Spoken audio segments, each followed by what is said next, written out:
नमस्कार साथियों, स्वागत है आप सभी का इकोनॉमिक्स इनसाइट्स पर। मैं हूं निखिल वर्मा। दोस्तों, आज के जो टॉपिक हम पढ़ने वाले हैं वो पढ़ने वाले हैं प्रतिस्थापन प्रभाव, यानी सब्स्टिट्यूशन इफेक्ट। किस प्रकार से होता है कि वस्तुओं में किस प्रकार की क्या चीज़ ऐसी घटना घटती है जिसकी वजह से ये प्रतिस्थापन प्रभाव निकल के आता है। ठीक है, आज की हमारी बात इसी टॉपिक पर होने वाली है। आगे बढ़ने से पहले मैं आपको ये बता दूं, अगर आप हमारे चैनल पर पहली बार आ रहे हैं या हमारे चैनल को पहली बार देख रहे हैं तो उसको आप सब्सक्राइब कर लीजिए और पूरा वीडियो देखिए। वीडियो बहुत ही इंटरेस्टिंग होने वाली है। वीडियो अच्छे लगे तो उसको लाइक ज़रूर कर दीजिएगा और अपने दोस्तों के साथ शेयर करना ना भूलें। चलिए आज की वीडियो, जैसा कि यहाँ पे टाइटल लिखा हुआ है प्रतिस्थापन प्रभाव, आज के इस वीडियो में हम बताएंगे कि प्रतिस्थापन प्रभाव क्या है। दोस्तों, प्रतिस्थापन प्रभाव जो होता है वह उस समय क्रियाशील होता है या उस समय वह कार्य करता है जब दो वस्तुओं की जो कीमतें हैं उसमें सापेक्षिक परिवर्तन हो। अब इसका क्या मतलब है समझिए। जब मैं बोल रहा हूं कि दो वस्तुओं के बीच, जो वस्तुओं के मध्य जो उनकी कीमतें हैं उसमें सापेक्षिक परिवर्तन हो रहा है, इसके कहने का मतलब यह है कि दोनों वस्तुओं की जो कीमतें हैं ना, एक वस्तु की कीमतें जो है वो बढ़ें और दूसरी वस्तु की कीमतें घटें। दूसरे वर्ड में अगर बोले कि एक वस्तु महंगी हो जाए और दूसरी वस्तु सस्ती हो जाए। ठीक है, इस प्रकार से हम कह सकते हैं कि सापेक्षिक कीमतों में क्या हो रहा है, परिवर्तन हो रहा है। तो उस समय हमारा जो प्रतिस्थापन प्रभाव है उसी समय क्रियाशील होती है कि जब आपकी दोनों वस्तुएं क्या हो, उनके सापेक्षिक कीमतों में क्या हो, परिवर्तन हो, जिससे कि कोई कंज्यूमर, कोई भी उपभोक्ता को एक समान संतुष्टि हो, ना उसकी स्थिति जो है अच्छी हो ना खराब हो। कहने का मतलब है कि उनकी जो इनकम है, उनकी जो निश्चित इनकम है, उस इनकम से वह महंगी जो वस्तु है उसको कम खरीदेगा और जो सस्ती वस्तु है जो आपको कम कीमत पर मिल जाएगी उसको ज़्यादा खरीदेगा। इस प्रकार से वो अपने क्या करेगा, अपने खरीद को, अपने क्रय की जो मात्रा है उसको एडजस्ट करेगा और एडजस्ट करके उसको क्या होगा, एक समान संतुष्टि मिलेगी। ठीक है, आज की वीडियो में हम आपको ये बता रहे हैं। इस डायग्राम को आप देखिए ध्यान से और डायग्राम पर आपको समझाने की जो कोशिश करते हैं कि प्रतिस्थापन प्रभाव क्या होता है, किस प्रकार से कोई उपभोक्ता है वो एक ही तटस्थता वक्र पर होता है, यानी उसको एक समान संतुष्टि मिलती है। किसकी अपेक्षा, दोनों वस्तुओं की सापेक्षिक कीमतों में अंतर की अपेक्षा, यानी सापेक्षिक कीमतें किस प्रकार से परिवर्तित हो रही हैं और कोई उपभोक्ता है वह किस प्रकार से उसी तटस्थता वक्र पर स्थिर रहता है। ठीक है, एक वस्तुओं की कम मात्रा को खरीद करके जबकि दूसरी वस्तु को ज़्यादा मात्रा खरीद करके, इस प्रकार जो वस्तु वो कम खरीदेगा और जो वस्तु ज़्यादा खरीदेगा उसको एक दूसरे के स्थान पर प्रतिस्थापित कर लेते हैं। समझिए इस डायग्राम में। और मैं आपको ये बता दूं कि ये इस डायग्राम में ये माना जा रहा है कि जो आपकी वाई वस्तु है, ये वाई वस्तु की जो कीमत है ये बढ़ गई है, ये महंगी हो गई है, और जो आपका यक्स वस्तु है ये सस्ती हो गई है। और हम लोगों को पता ही है कि जब जो कोई वस्तु जो होती है वो सस्ती होती है तो हम उसको ज़्यादा खरीदते हैं, पूरा बोरा भर भर के खरीदते हैं। लेकिन अगर कोई वस्तु महंगी है तो हम उसको बहुत सहूलियत से खरीदते हैं, कम मात्रा में खरीदते हैं, सोच समझ कर खरीदते हैं। ठीक है, फिलहाल के लिए आते हैं इस पर।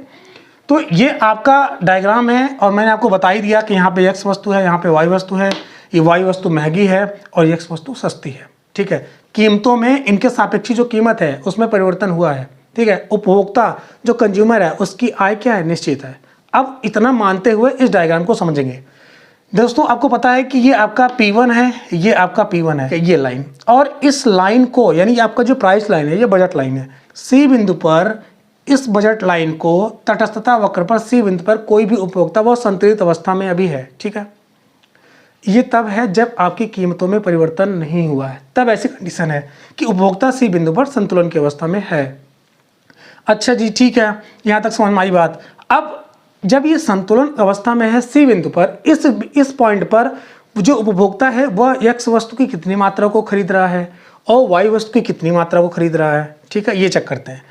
ध्यान से देखिए, इस सी पॉइंट पर आपका जो नीचे स्ट्रेट लाइन सीधे आया है ये आपका, यानी ओ एल जो क्वांटिटी है, जो मात्रा है, किसकी ले रहा है कंज्यूमर, एक्स वस्तु की।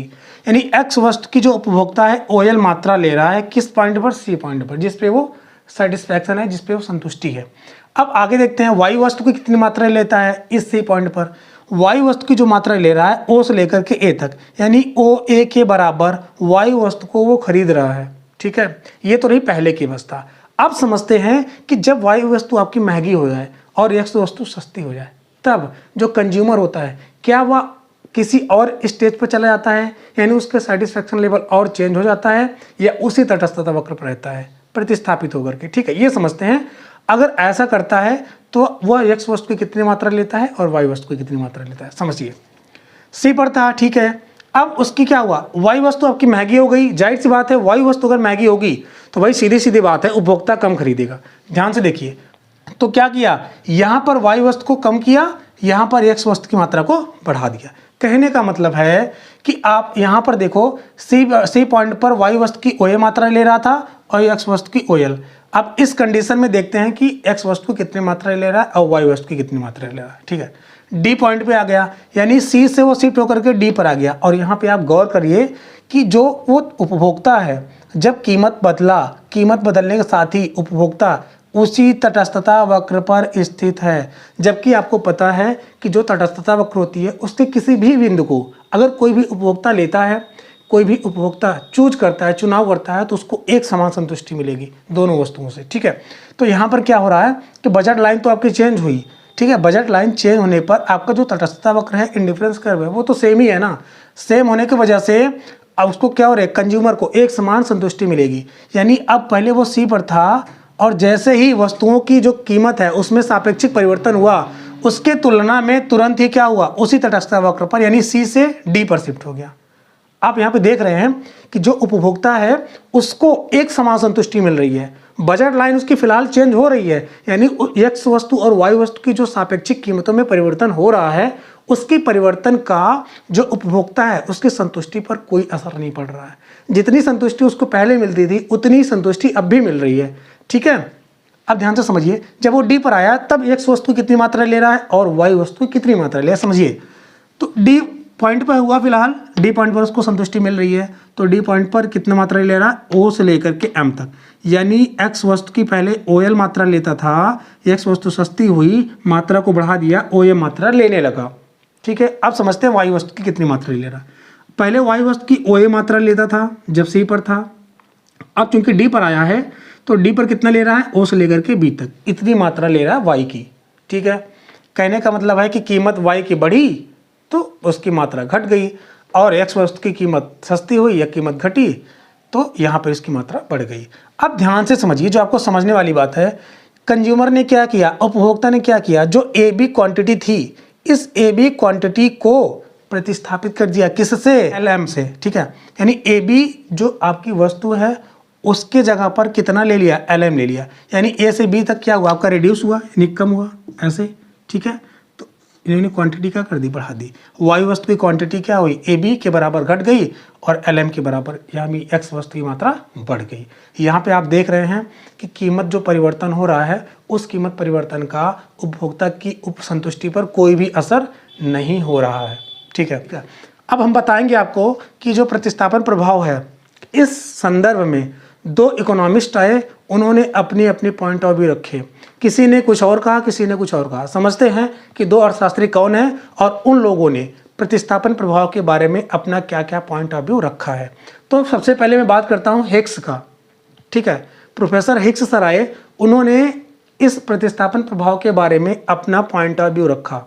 उन्होंने क्या कहा, उन्होंने कहा कि हमें जो है आय में इतना परिवर्तन कर देना चाहिए ताकि जो सापेक्षिक कीमतों में परिवर्तन हो रहा है उसका आय प्रभाव पर कोई असर ना पड़े। तो जो असर ना पड़े, जितनी मात्रा में उनकी मौद्रिक आय, जिसको हम बोलते हैं इनकम या आय, उसमें परिवर्तन किया जाए, उसी जितना परिवर्तन किया जाए उसी को ही प्रोफेसर हिग्स सर ने क्षतिपूरक परिवर्तन कहा है। ठीक है, आई होप समझ में आया होगा कि प्रोफेसर हिग्स सर ने क्या कहा। और यहाँ तक कि हिग्स सर ने कहा कि इस तरह करने का हमारा जो उद्देश्य है वो ये है कि जो कंज्यूमर है उसको एक समान संतुष्टि मिले, वो एक ही तटस्थता वक्र पर स्थित रहे। तटस्थता वक्र यानी इंडिफरेंस कर्व, उसका चेंज नहीं होना चाहिए। और जो उन्होंने आय में परिवर्तन की बात करी है, उस परिवर्तन को इन्होंने कहा क्षतिपूरक परिवर्तन। ठीक है, दूसरे इकोनॉमिस्ट आ जाते हैं, उनका नाम है प्रोफेसर स्लस्टकी सर। अब इनका क्या पॉइंट ऑफ व्यू है ये समझिए। इन्होंने कहा कि जो प्रोफेसर हिग्स सर ने कहा है ये सही नहीं है, हम बताते हैं आपको। इन्होंने ये कहा कि जो हमारी इनकम है, जो हमारी आय है या उपभोक्ता की आय है, उसमें परिवर्तन किस प्रकार से करना चाहिए। इन्होंने कहा कि जैसे मान लीजिए कि हमारी कोई यक्स वस्तु है, उस यक्स वस्तु को पहले हम 2 किलोग्राम लेते थे, या मतलब कुछ भी क्वांटिटी मान लीजिए, कुछ भी मात्रा मान लीजिए, तो जिस मात्रा को हम पहले खरीदते थे जितनी कॉस्ट दे करके, अब कीमत में परिवर्तन हो जाए तब उतनी ही मात्रा को, ठीक है, उतनी ही मात्रा को अब हम जितना कीमत दे करके उस मात्रा को खरीद रहे हैं, उन कीमतों में यानी उन जो लागत दे करके या कीमतों में जो लागत है, पहले जितना हम लागत दे करके किसी वस्तु को खरीदते थे जितनी क्वांटिटी, अब उतनी ही क्वांटिटी यानी जब कीमत में परिवर्तन हुआ तब उतनी ही क्वांटिटी को खरीदने के लिए हम कितना कॉस्ट दे रहे हैं, कितनी लागत लगा रहे हैं, तो उनकी जो लागतों में अंतर है उतना परिवर्तन आय में करना चाहिए। ऐसा पॉइंट ऑफ व्यू किसका था? प्रोफेसर स्लटकी सर का था। कहने का मतलब है, इसको एग्जाम्पल से आप समझिए, जैसे कि 2 किलोग्राम कोई वस्तु है, उसको पहले कंज्यूमर ने क्या किया, 5 रुपये दे करके खरीदा था पहले, अब लेकिन कीमत में परिवर्तन हुआ, कीमत बदल गई। अब क्या हुआ कि वही 2 किलोग्राम, ठीक है, यानी क्वांटिटी उतनी ही रहे, उतनी ही क्वांटिटी को अब परिवर्तन के फलस्वरूप मान लीजिए कि वो 10 रुपये दे करके खरीद रहा है। तो सृष्टि सर ने कहा कि ये जो लागत में अंतर आ रहा है ना, लागत में कितना अंतर है, 5 और 10, इनका अंतर 5 आएगा। तो लागत में जो अंतर हो रहा है, इतने अंतर के बराबर हमें उपभोक्ता की आय में परिवर्तन करना चाहिए।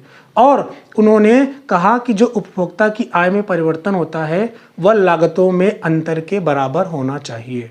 ठीक है, आई होप समझ में आया होगा। संक्षिप्त में आप देख लीजिए, प्रोफेसर हिक्स का पॉइंट ऑफ व्यू क्या था और प्रोफेसर स्लटकी सर का। प्रोफेसर हिक्स सर का जो पॉइंट ऑफ व्यू था वो था छत पूरक परिवर्तन, जैसा कि मैंने आपको बता दिया। और प्रोफेसर स्लटकी सर का जो पॉइंट ऑफ व्यू था, उन्होंने कहा कि लागत अंतर, जो कि मैंने आपको अभी बताया कि किस प्रकार से लागत अंतर के बराबर आय में परिवर्तन करना चाहिए उपभोक्ता की। और यहाँ पे आपने देखा कि जो उपभोक्ता है उसको एक समान संतुष्टि मिलने के लिए आय में कितना परिवर्तन करना चाहिए, ताकि जो सापेक्षिक कीमतों में परिवर्तन हो उसका प्रभाव आय प्रभाव पर कोई भी ना पड़े असर। ठीक है, इस प्रकार से आप यहाँ पे देख लिए। और मैं आपको थोड़ा सा इन दोनों के बारे में थोड़ा डिफरेंस बता दूं कि इनका पॉइंट ऑफ व्यू से क्या कंक्लूजन आता है और इनके पॉइंट ऑफ व्यू से क्या कंक्लूजन आता है। ठीक है, यानी इनके द्वारा तटस्थता वक्र में कोई चेंजेस नहीं होंगे। ठीक है, उपभोक्ता को एक समान संतुष्टि ही मिलेगी। लेकिन प्रोफेसर स्लटकी सर ने इनका जो पॉइंट ऑफ व्यू था, इनके इस पॉइंट ऑफ व्यू से यह निष्कर्ष निकलता है कि जो उपभोक्ता है उसका संतुष्टि का स्तर बदल जाता है। ठीक है, यानी कीमत में परिवर्तन होगा तो कोई भी उपभोक्ता है उसके संतुष्टि का स्तर बदल जाएगा।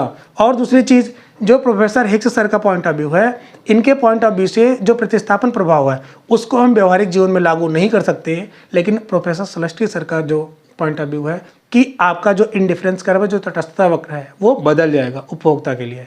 पूरे सिनेरियो में आपको समझ में आ गया होगा कि प्रतिस्थापन प्रभाव क्या है। हम लोगों ने जितना भी इफेक्ट था सारे इफेक्ट को कवर कर लिया है।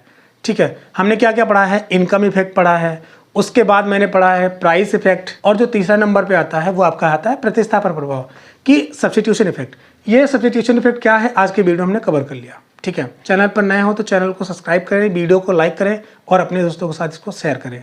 मिलते हैं किसी और वीडियो के साथ, तब तक के लिए अपना ख्याल रखिए। धन्यवाद।